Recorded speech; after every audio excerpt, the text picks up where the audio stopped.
রত্ন থেকে রতন হওয়ার ধ্বনিসূত্র হচ্ছে স্বর্গব্দি বা স্বরগম।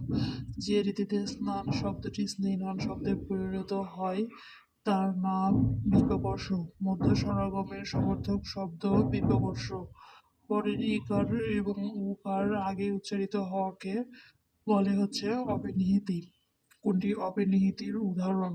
আইস, আশু থেকে আউশ, এটি ধ্বনি পরিবর্তনের নিয়মের উদাহরণ। এটা হচ্ছে অপরিনিহিতি। একই স্বরের পুনরাবৃত্তি না করে মাঝখানে স্বর ধ্বনি যুক্ত হলে তাকে কি বলে? অসমীকরণ। আদিস্বর অনুযায়ী অন্তঃস্বর পরিবর্তিত হলে কোন ধরনের স্বর সংগতি হয়? প্রগত। স্বর সংগতির উদাহরণ নিচের কোনটি? হচ্ছে দেশি থেকে দেশি। কোনটিতে স্বরলোপ ঘটেছে? গামছা। ধ্বনি বিপর্যয়ের উদাহরণ পিশাচ থেকে পিচাস।